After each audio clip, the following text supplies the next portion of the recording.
안녕하세요. 반갑습니다. 예.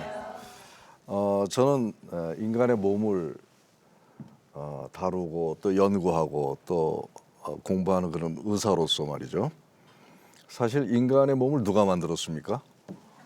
하나님께서 만드셨죠.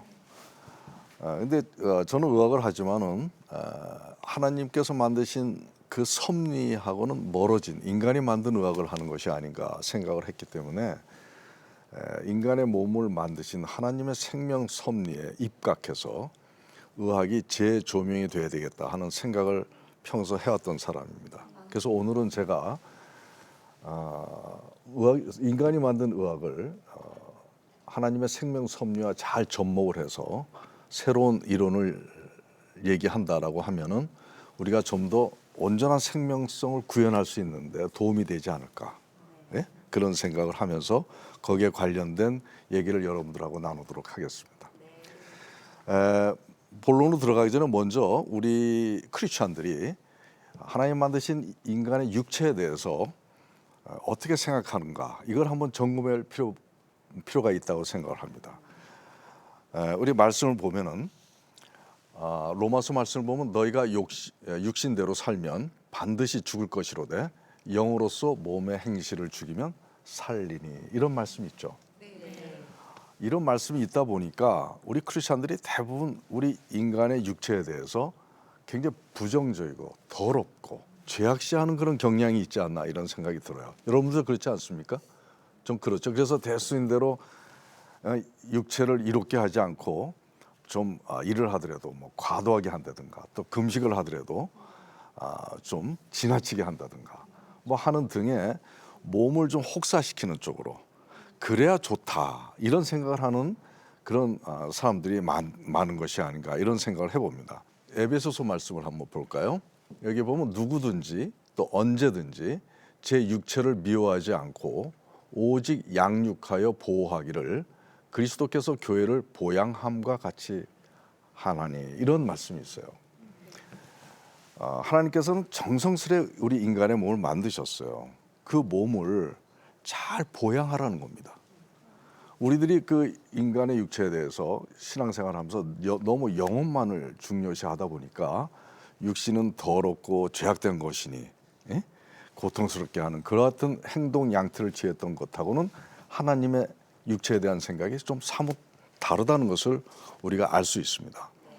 예전에 저한테 온 환자가 여자 환자가 있었어요. 이 환자는 성악을 하는 젊은 대학원생 여자 환자였는데 바짝 말랐더라고요. 근데 성악을 하려면 좀 살점이 푸지면서 성량이 풍부해야 되는데 보니까 소화가 안 돼가지고 밥을 전혀 먹질 못하는 거예요. 그리고 또 그러다 보니까 어지럽다 그러고 또 체력이 떨어지고 또 우울증까지 겹치고 하는 여러 가지 몸과 마음이 굉장히 힘든 상태에서 저희 병원에 내원하게 됐습니다. 그래서 이 환자에게 이제 좀 쉬면서 이제 치료도 하고 좀 몸 회복되도록 좀 잘 관리하자 이런 얘기를 했더니 같이 따라온 부모님이 뒤에 계시다가 쟤는 도대체가 쉬질 않는다 그래. 교회 가면은 오질 않는데 집 밤에 늦게 오고 또 뭐 대학원도 다니면서 굉장히 고생을 많이 하는데 그 교회 가면 오질 않는데 그래서 뭐 때문에 그러냐 그랬더니 뭐 성가대도 관리해야 되고 주일학교 교사직도 하고 있고 또 목사님 옆에서 목사님 일을 많이 돕고 하다 보니까 자기가 없으면 교회가 안 된대요. 그러면서 뭐 계속 교회에서 일을 하게 되고 늦게까지 하게 된다고 그래요. 그래서 내가 이제 좀 몸이 안 좋으니까 몸을 잘 치료해서 회복되면 그 다음에 또 교회를 열심히 하겠노라고 목사님께 좀 권유해서 좀 이해를 시켜서 좀 치료에 전념하도록 하라 그랬더니 못 한다는 거예요. 그렇게 하면은 목사님 싫어하신다는 거예요. 그래서 절대 싫어하지 않으실 거다. 잘 얘기해라. 왜냐하면 예수님은 노예 농장의 관리인이 아니다. 만약에 자매님의 몸에 대해서 예수님이 어떻게 생각했겠는가? 좀 쉬면서 건강을 찾도록 하는 간절한 마음을 갖고 계실 거니까 그러한 마음을 목사님하고 상의를 해서 좀 시간을 갖고 좀 쉬면서 하도록 해라 이렇게 권했거든요. 근데 이 자매님이 제가 그런 예수님의 마음을 얘기하니까 이해가 됐나 봐요. 그러면서 주일날 가서 목사님께 그 말씀을 드렸다고 그래요. 그랬더니 어떤 일이 일어났냐면 목사님이 이제 안수를 하시면서 사탄아 물러가라 이렇게 얘기를 했다고 그래요. 이건 상당히 좀 극단적인 예죠. 다 그렇다고 보는 수는 없지만 극단적인 예인데 육신에 대한 이런 그릇된 오해, 육신을 혹사해서 하나님 나라를 해야 되겠다라고 하는 그런 극단적인 예가 우리 주에도 간혹 있을 수 있고 또 우리가 교회 일을 열심히 하면서 좀 쉬어야 되냐 말아야 되냐 하는 그런 혼란 속에 있을 때 판단하기가 어려운 경우가 우리도 종종 발견하게 되거든요. 그래서 육체에 대한 하나님의 생각의 그 진정한 뜻을 좀 우리가 발견하고 그 다음에 우리가 그릇된 오해를 하게 된 그 이유도 한번 분석해보는 그런 시간을 갖는 것이 중요하겠다 생각이 듭니다. 베드로전서에 보면은 사랑하는 자들아 나그네와 행인 같은 너희를 권하노니 영혼을 거슬러 싸우는 육체의 정욕을 제어하라 이런 말씀이 있어요. 여기서 육체의 정욕의 밑줄을 한번 그어봅시다. 육체의 정욕.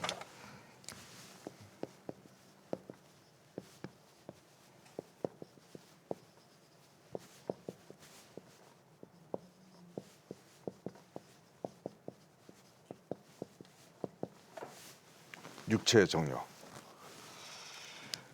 그 다음에 이제 로마서 말씀을 보면 너희는 죄로 너희 죽을 몸에 왕노릇하지 못하게 하여 몸의 사욕을 순종치 말고 또 이런 말씀이 있어요. 몸의 사욕. 여기에다 또 밑줄을 한번 그어봅시다.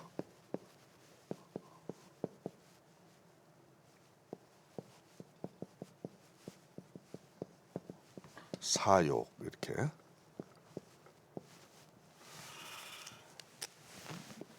이 성경 말씀의 표현을 우리가 이제 분석을 해보면 몸에는 육체에는 정욕이 있다는 거죠. 네? 정 이게 뭡니까? 감정이 있다는 거예요. 또 욕 추구하는 뭐가 있어요? 마음이 있다는 겁니다. 그러니까 육체에는 감정과 마음이 존재하고 있다는 거죠. 또 몸에는 이 나쁜 죄악된 마음이 있을 수 있다는 겁니다. 말씀 속에서 그대로 말씀 속의 표현을 그대로 인용을 하다면 육체에는 감정이 있다는 거예요. 그래서 육체는 조직 세포학적인 생물학적인 그런 뭐 원색적으로 표현하면 고깃덩어리만 있는 게 아니라 그 안에 감정이 있다는 거예요. 그래서 육체는 조직 세포학적인 그런 것과 감정이 공존하는 구도로 되어 있다. 우리가 육체에 감정이 있다는 말을 여러분들 새롭게 알았을 거예요. 이러한 것이 하나님께서는 육체를 만들 때 그 안에 감정을 심어 놓으셨다는 겁니다. 그래서 육체는 하드웨어만 있는 게 아니라 소프트웨어도 같이 공존하면서 육체의 현상을 이루어낸다. 생명 현상을. 근데 우리가 그동안에 육체를 이거로만 본 거예요. 이거로만. 그래서 이거를 자꾸 이제 이게 나쁜 거다 해가지고 죄악시하고 악한 것이다라고 해서 혹사하고 그랬던 거였어요. 근데 하나님은 이건 굉장히 귀하고 소중한 거고 중요한 것이니까 보양을 잘 하라고 그랬던 거예요. 근데 하나님께서 경계하고 우리가 죄악시하고 잘 관리해야 되는 부분은 바로 이 감정이라는 거예요. 근데 우리가 여기에만 신경 쓰고 여기에는 신경을 쓰지 않았죠. 그래서 우리 하나님의 생명 섭리하고 다른 생각을 가지고 우리의 몸을 대했던 거죠. 그래서 이건 잘못된 것이다. 근데 알고 보니까 이 감정이 우리가 믿어서 의인이 돼서 변화해야 될 속사람, 바로 육체의 감정이 그 속사람인 것이었어요. 우리가 이러한 속사람에 대한 육체의 감정이 존재하면서 이것이 속사람 역할을 했다는 것에 대한 인식을 하지 못하다 보니까 육체는 육체대로 그냥 혹사를 시키고 여기에 대한 것은 관리를 하지 않으면서 위선자가 되는 그런 길로 들어서게 된 것이에요. 이제는 우리가 이 육체에 감정이 있다는 것을 이제 알게 됐으니까 두 가지 새로운 신앙관으로 우리가 좀 앞으로 변화돼야 되겠다 하는 그런 것을 제시할 수가 있습니다. 첫 번째는 이제 우리가 몸을 잘 관리해야 되겠다는 거예요. 운동도 열심히 하고 또 좋은 음식도 잘 섭리에 따라서 잘 들고 또 무리하게 하면은 좀 안식하고 쉬기도 하고 이러면서 몸을 잘 관리해야 되겠다는 거예요. 막 무리하게 아무렇게나 다루지 말고. 그 다음에 두 번째는 우리가 그동안 육체의 감정이 내재돼 있다라고 하는 사실을 알지 못했기 때문에 그동안 우리 감정에 대해서 관리를 하지 못했던 그 어떤 것을 이제는 잘 경계하면서 하나님의 뜻에 따라 관리할 수 있는 새로운 신앙관을 가져야 된다는 거예요. 우리가 그동안에 감정에 대해서는 그렇게 신경을 쓰지 않았었어요. 생각에 대해서만 신경을 썼어요. 근데 이제 감정이 굉장히 중요하다는 거예요. 그래서 육신의 감정을 관리하는 것이 바로 우리의 속사람을 관리하는, 속사람을 변화시켜서 성령에 합당한 자로 만들어 나가는 그 대상이 바로 이 감정이었다는 것입니다. 그러면 이게 사실 한약에서도 옛부터 선현들이 이런 주장을 했어요. 한약에서는 오장육부가 아까 말씀드린 대로 조직으로만 돼 있지 않고 고깃덩어리만 돼 있지 않고 그 안에는 감정이 내재돼 있다라고 얘기를 해왔습니다. 그래서 우리가 감정을 관리하는 것이 뇌라고 생각을 했잖아요. 뇌가 감정을 관리하고 운영하는 걸로 돼 있었지만 한의학에서는 이 몸이 육체가 감정의 발원지다 이렇게 얘기를 합니다. 그래서 감정이 뇌에서 생기지 않고 뇌신경에서 생기지 않고 육체에 있는 자율신경, 내장신경에서 감정이 발원이 되고 그 발원된 감정이 뇌에 저장이 되었다가 그것이 뇌에 저장된 감정과 발원된 육체의 감정이 연계되면서 인간의 감정 현상이 표출되는 것이다. 이렇게 설명을 하는 거예요.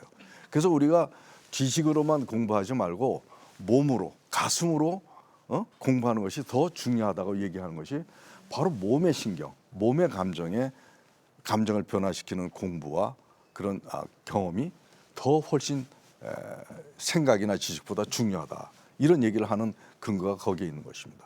그래서 이제는 몸에 감정이 있다는 것, 이것을 우리가 알고 그것이 바로 우리가 그동안 좀 고치려고 노력을 해왔던 속사람이었다라고 하는 그 정체가 바로 거기에 있다는 걸 알고 이제 이 두 가지 사실을 가지고 우리가 이제 신앙의 지침이 새로워지는 것을 우리가 진행을 할 수가 있을 것 같습니다. 그러면 우리가 이제 그 육체의 감정이 구체적으로 무엇이냐 이것을 우리가 한번 살펴볼 필요가 있어요.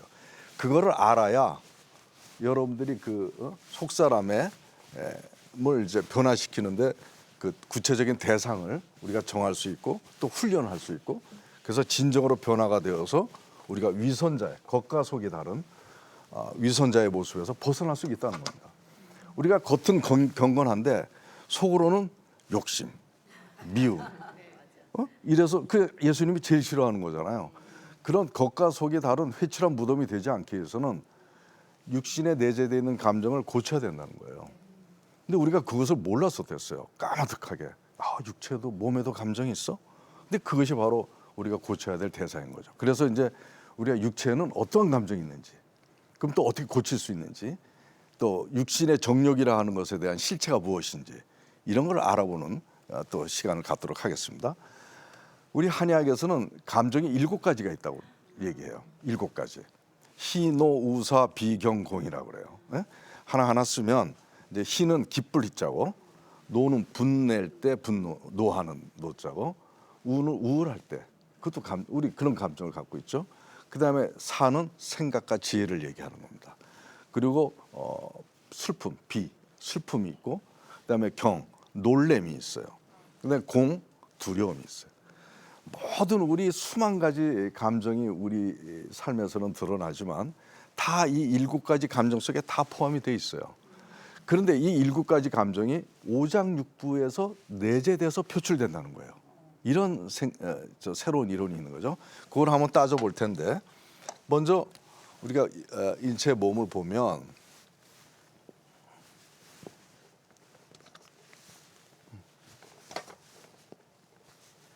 여기가 뭐가 있죠? 맨 위에가 여기 폐가 있죠? 폐는 어떤 감정이 폐에서 나타나느냐? 슬픔,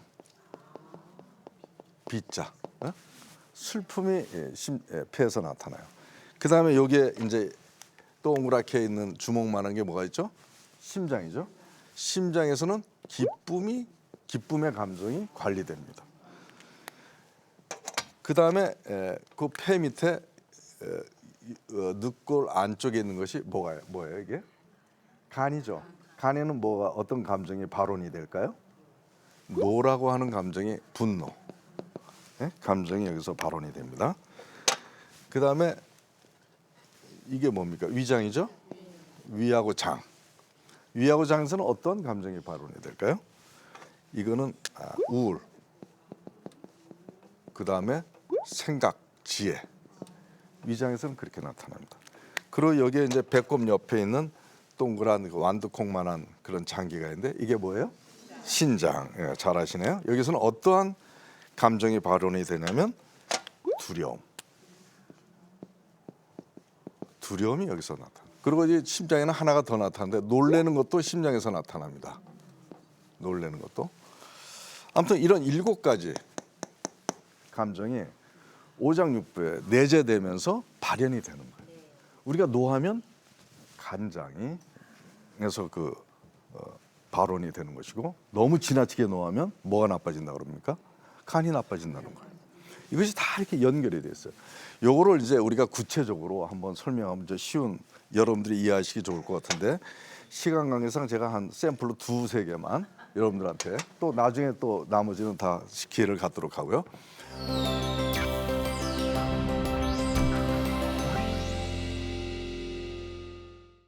먼저 간장에서 노라고 하는 감정, 노라고 하는 그런 정서적인 에너지가 어떤 식으로 해서 같이 공존하면서 나타나느냐.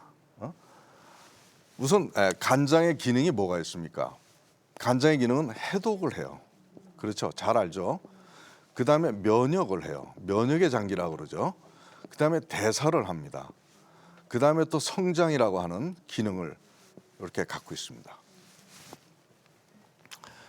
이 생물학적인 기능이에요. 간에서는 조직세포들이 이러한 기능들을 수행을 하도록 하나님이 이렇게 심어 놓으셨어요.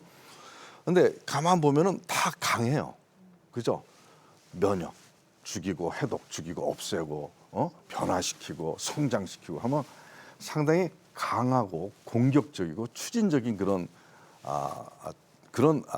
기능을 그 간에서는 이루어지고 있어요. 하나님께서는 간이 이러한 기능을 하기 좋게 어떠한 소프트웨어를 주셨냐면 노라고 하는 소프트웨어를 주셨다 이거죠. 아시겠죠? 노라고 하는 것은 강하고 공격적이에요. 그렇죠? 그래서 사실은 우리가 성경 말씀에 화내지 말라, 노하지 말라 이렇게 얘기했지만 노라고 하는 감정은 굉장히 중요한 감정이랍니다. 노라고 하는 감정이 있어야 면역도 하고 해독도 하고 성장도 하고 변화도 시킬 수 있다는 거예요. 만약에 간장이 두려움의 감정을 가졌다면 어떻게 해독을 합니까? 균이 들어오면 무서워서 당하죠. 그러니까 이러한 기능을 잘 수행하기 위해서는 노라고 하는 그 감정이 불가피했던 겁니다. 이것을 하나님께서는 이런 기능을 간장이 잘 생략적으로 수행하도록 노라고 하는 감정을 심어 놓으신 거예요. 그래서 간장은 노의 그 감정의 강한 에너지를 이렇게 잘 도움을 받아서 이러한 생리적인 기능을 원활하게 수행을 한다. 이렇게 돼 있는 겁니다. 노가 지나치게 되면 너무 흥분을 잘하고 너무 화를 잘 내고 너무 공격적이고 또 욕심이 많아지고 너무 충동적이고 이런 식으로 죄성이 드러나기 시작합니다. 지나치면 죄성이 드러난다. 그래서 많은 사람들을 해치게 되고 많은 그런 죄악된 일들을 초래하게 되는데 바로 이 노라고 하는 것이 너무 지나치면 안 된다는 것입니다. 그리고 또 만약에 흥분하고 공격적이고 이렇게 되면 실질적으로 간장도 열을 받아가지고 막 열성 스트레스 호르몬을 막 분비하고 혈압을 올리고 두통 어지러움증 생기고 그렇게 되는 거예요.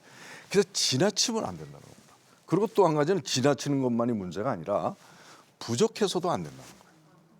부족하게 되면 어떻게 될까요? 이렇게 부족하게 되면 오히려 비겁하게 되고, 그렇죠? 위축되게 되고, 이런 식으로 불편하게 되죠. 이것도 안 된다는 거예요. 만약에 이렇게 우리가 감정적으로 비겁해지고 위축되고 그러면 실제로 간에서 담즙 분비가 잘 되질 않아요. 그리고 근력이 굉장히 약해져요. 체력도 떨어지고. 그리고 뭔가 활동적이지 못해요, 삶이. 바로 이런 그 간장에 내재되어 있는 감정의 편차에 따라서 건강하냐, 아니면 이런 과잉된 감정이 혈압이나 중풍을 만들어내느냐, 또 부족한 감정이 담즙 분비나 소화장애나 위축된 삶을 만들어내느냐, 이렇게 연결이 되더라는 얘기죠. 여기서 육신의 정력에 대해서 한번 점검할 필요가 있거든요. 여러분, 육신의 정력을 주로 성적인 거고 음란한 것이고 뭐 육신의 쾌락이나 이런 속으로만 생각했죠? 아닙니다. 육신의 정력은 바로 이게 육신의 정력이에요. 하나님께서 간에다가 심어 놓으셨던 그런 생리적인 노의 기능이 적절한 노에, 화낼 때는 화낼 줄 알고, 대처할 때는 공격적으로 할 때는 공격적으로 할 줄 알고 하는 그런 생리적인 그런 그 노의 에너지에 알맞은 양보다 많거나 적거나, 그래서 생기는 여러 가지 죄성의 문제가, 이게 바로 육신의 정력에 해당이 됩니다. 그래서 우리가 너무 화내는 것도 육신의 정력이지만 너무 위축되고 비겁한 거, 악이 있는데 모른 척하는 거지, 이것도 육신의 정력이라는 거예요. 그래서 육신의 정력에 대한 새로운 개념 설정이 우리한테는 있어야 됩니다. 이런 것을 통해서 바로 간장이 갖고 있는 그런 노라고 하는 감정, 이런 것들을 우리가 조절할 줄 아는 그러한 신앙 생활을 앞으로 할 줄 알아야 됩니다. 그렇게 되면 우리의 몸도 건강해지고 영적인 도 건강해지고 위선자가 되지 않고 항상 영혼육이 건강해지는 삶을 유지해 나갈 수가 있다, 이런 생각을 하게 됩니다. 그다음에 두 번째는 콩팥을 한번 살펴보죠. 콩팥은 어떤 기능을 가지고 있나요? 우리가 비뇨, 소변 관계 뭐 이런 쪽으로만 생각을 했죠. 물론 그 기능도 있습니다. 그러나 굉장히 중요한 것이 생식과 그다음에 우리 몸의 진액을 저장하고 관리하는 그러한 기능을 합니다. 이 진액이라는 건 뭐냐면, 뭐 자동차로 따져보면 보통 엔진 오일이나 무슨 오일 같은 거라고 생각하시면 돼요. 우리가 뇌도 진액이 있어야 뇌 척수액, 뇌가 아주 윤활해야 이게 뇌 활동이 아주 잘 되거든요. 만약에 뇌에 그 진액이 없으면 쪼그라들어요. 그게 치매예요. 나이 들면 자꾸 쪼그라드는 거야, 진액이 말라서. 근데 눈에 진액이 없으면 어떻게 돼요? 안구 건조가 되죠. 관절에 진액이 없으면 어떻게 돼요? 퇴행성 관절 되죠. 오장육부와 진액이 없으면 위장은 위축성 위염으로 바뀌고 모든 장기들이 그렇게 다 쇠퇴하게 돼요. 그래서 이 진액은 콩팥에서 항상 저장해둬요.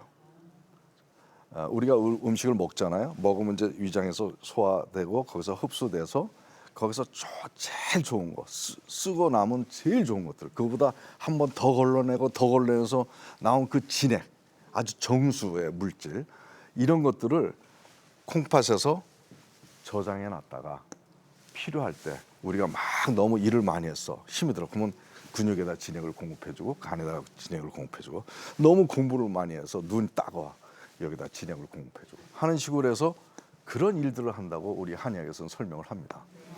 그런데 이런 중요한 기능을 할 때, 콩팥이 이런 중요한 기능을 할 때 어떠한 감정과 감정 에너지가 필요하냐 이거죠. 그것은 바로 공의 두려움의 감정이 필요하다는 겁니다. 이 두려움, 우리가 말씀에 두려워하지 말라 했지만 두려움은 굉장히 중요한 것이다. 두려움이 있어야 이런 진액을 저장하고 관리한다는 거예요. 근데 문제는 지나치면 문제라는 거죠. 너무 두려움이 지나치면 항상 조그만이라도 두려워하고 근심 걱정에 쌓이게 되고, 그리고 매사에 소극적이고, 그리고 이기적이에요. 자기 것만 이렇게 감추고 펼치질 못해요. 두려움이 많으면. 이러한 지나치게 되면 이렇게 된다. 만약에 이 두려움이 부족하면 또 어떻게 될까요? 경거망동하게 돼요. 경거망동하게 되고 그다음에 절제할 줄 모르고 뭐 이러한 정신적인 그런 표현을 하게 됩니다. 바로 문제는 이 생리적인 좋은 적당한 두려움은 많은 건강을 유지하고 풍성한 생명의 열매들을 거두지만은 이것이 많아지거나 이것이 적어지면은 정신적인 죄성이 드러나게 되고 또 콩팥의 여러 가지 생리적인 기능도 손상이 되면서 몸이 질병이 찾아오게 된다는 것이죠. 이것이 바로 뭡니까? 육신의 정욕이라는 거예요. 다음 시간에는 이제 이게 육체는 이제 체와 감정으로 이제 공존하는 구도로 되어 있다고 그랬잖아요. 이제는 그 육체의 그 체의 부분, 조직 세포학적인 것을 우리가 얼마나 잘 관리해서 하나님께서 만드신 그 몸을 건강하게 유지할 수 있는가에 대한 그 비밀의 섭리를 이제 강의를 할 것이고요. 그 다음에 우리가 육신의 정욕 또 육신의 감정 이 속사람을 어떻게 성령의 그것으로 잘 변화시킬 수 있는 그런 길은 없겠는가 이런 것에 대해서 살펴보는 시간을 갖도록 하겠습니다. 오늘 강의는 이것으로 마치도록 하겠습니다. 고맙습니다.